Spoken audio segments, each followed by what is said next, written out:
All right, what's up, everyone? My name is Justin Odisho. Welcome back to another Instagram TV type of video. Today, I want to do a call with Parvis here. He is a creator from New York. He's been following my channel for a while, but he's actually been able to collaborate with a lot of bigger creators recently, and I think he can offer some good, valuable perspective from the side of a smaller creator.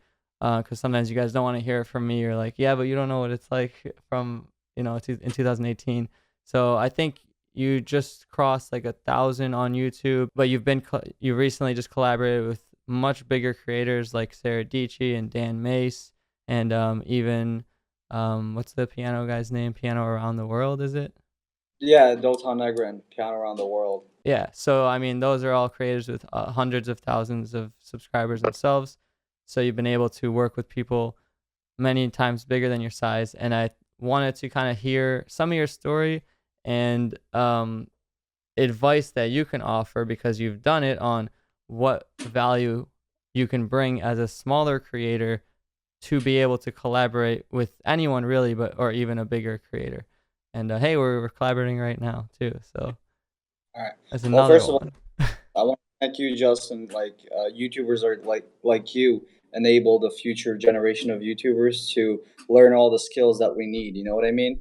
So Thank starting you. off Humbling. on YouTube, I barely knew how to edit on Premiere or on Photoshop or Lightroom. So that's how I discovered your channel and started learning about editing. Well, that was the first step.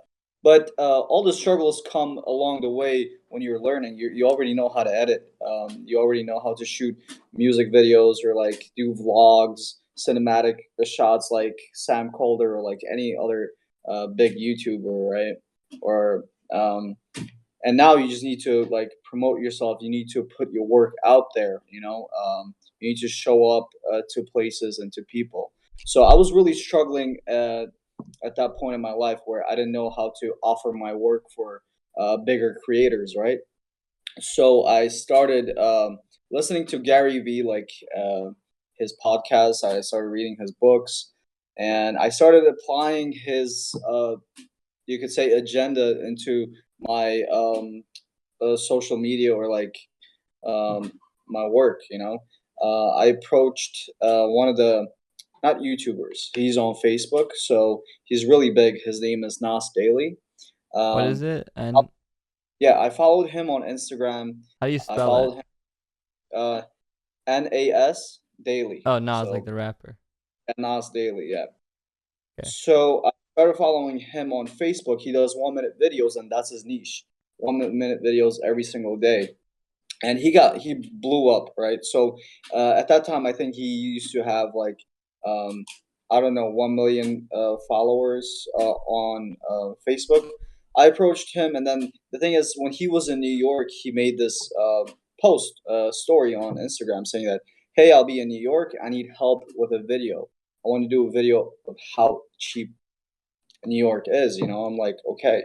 So I went to on his Instagram, and there was like a an email bar and a phone call bar. So I called him. I literally called him. He didn't pick up, and then he called me back. He's like, somebody called me in this number. I'm like, hey, dude, yeah, your phone number was on Instagram, and I'm trying to collaborate with you. And the dude was like really chill. He was like, yeah, sure, man. I'll call you back in 2 days.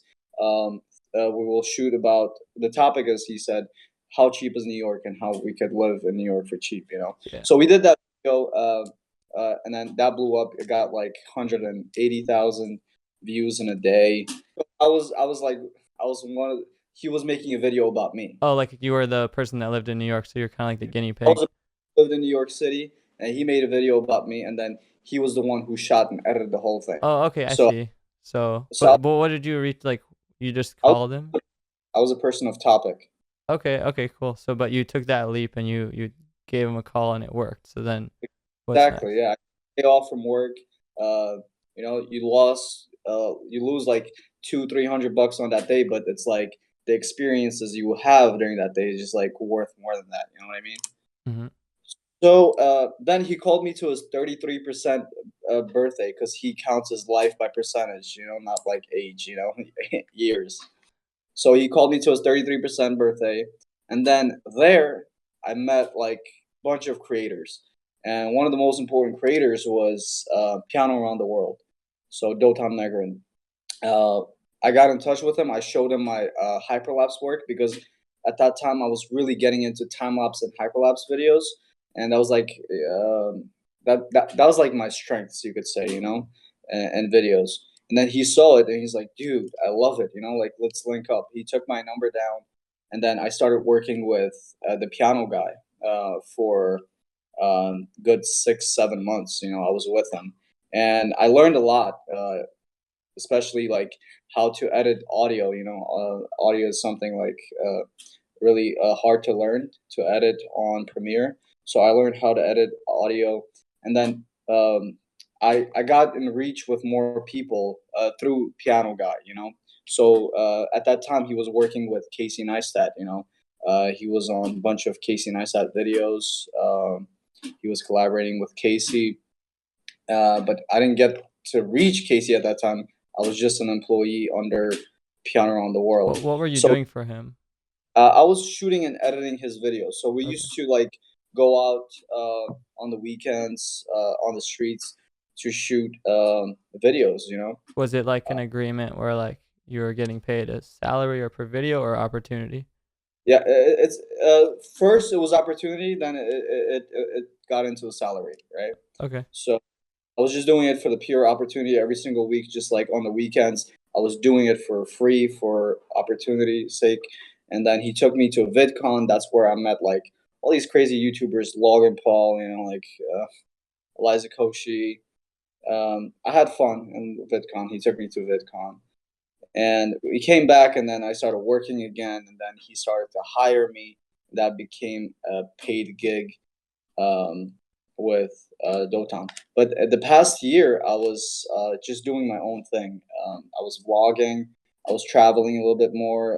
Went back to my country, made vlogs about that. What happened was I got lost in contact with Dotan for a good amount of time, right? But we still have the connects. Like I still hit him up because he's like a brother to me. Once in a while, we just like ask how we doing. And he invited me to his party. So every once in a while, he throws a party. He has a space in New York City, actually really close to Casey's office. Mm-hmm. 368. Well, Casey's office is 368, and his office is like 393. So it's just like a block away. It's like not even a minute of walking. Mm-hmm. So I went to the party. I got to see Sarah Dici there. You know, uh, when I got to see Sarah Dici, I think we talked for a little bit. We didn't talk for much because she was like really busy with other people, with other creators, bigger creators than me. There was D Rock from Gary V. There's also a bunch of other creators that I don't really know, right? So the only creator that I knew from there was D Rock and Sarah Dici. So I told Sarah, "Hey, Sarah, I do hyperlapses." And then I shot a hyperlapse, and she's like, "Oh, that's really cool. Let's get in contact." Oh, you did And one then right there on the spot? yeah, right there, right there, she followed me on Instagram on that party. She first saw me there, and then I showed her my work, and then she followed me. Wait, did you do a Followed. hyperlapse right there on the spot? Yeah, I did the hyperlapse right there on the spot in the Oh, okay, space. dope. So she liked it, and then it took like 2 3 months until she got back to me. She cleared her schedule for us to collaborate. So we got in terms. We were just like talking about how the collaboration will work. Yeah, the next thing you know, she hits me up on the email, and then asks for my number, and then we start texting back and forth, figuring out when we should like go out and shoot the videos. And then we figure out the time, and then we just shoot it. We shoot the hyperlapse video, and then it came out amazing. On that same week, I think it was just like a blessing or something. I got lucky.